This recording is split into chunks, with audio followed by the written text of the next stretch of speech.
Let's see how we can make this robot in Nomad sculpt. Let's quickly jump in. Adjust a cube and a torus for the head and ears. Make a cylinder with holes and adjust it for the lower jaw. Make another cylinder with holes and adjust it for the eye area. Use tube brush to draw eyebrows and adjust the shape. Make a simple cube to connect the eye and eyebrow. Make and adjust a sphere for the iris. Make and adjust a cube for the teeth.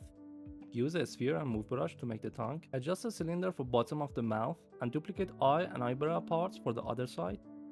Use another cylinder and tube brush for top of the head. Use the trim brush to cut the lower jaw in half and adjust another cylinder for the neck. Duplicate the cube we made for the teeth to create multiple teeth. Make a sphere and shape it using the move brush. Use masking and gizmo to create holes. Use a cylinder, torus and a sphere to create the shoulder joints. Scale and duplicate a cylinder to form the arm. Use cylinders to form the elbow joints. Use spheres to shape the wrist and hand. Make use of the move brush and clay brush to sculpt the hand. Use cylinders and spheres to put together a finger. Grab the clay brush to make major tweaks for the tip. Duplicate the finger we made to create other fingers. Stack up some cylinders to build a spine. Adjust and scale a cylinder and sphere to shape the hip. Reuse the shoulder joints we made for the other joints. Make the leg like how we made the arms. Trim brush is great for making clean cuts.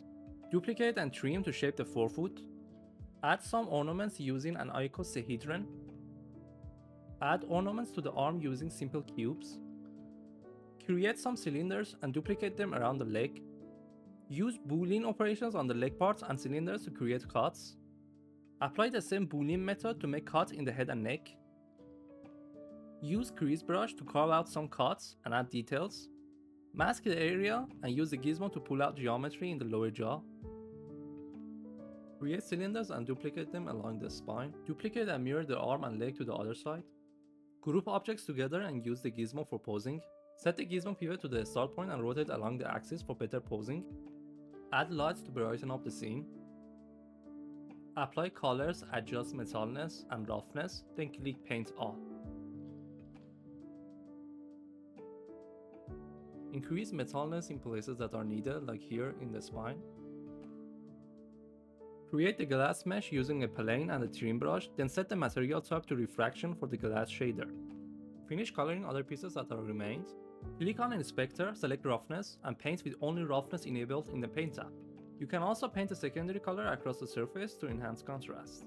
Adding roughness prevents the surface from looking flat and makes it more realistic. Apply a material to the background to enhance the scene. Fine-tune the light color and intensity to achieve a better look. And finally, enable post-processing and depth of field for a cinematic effect.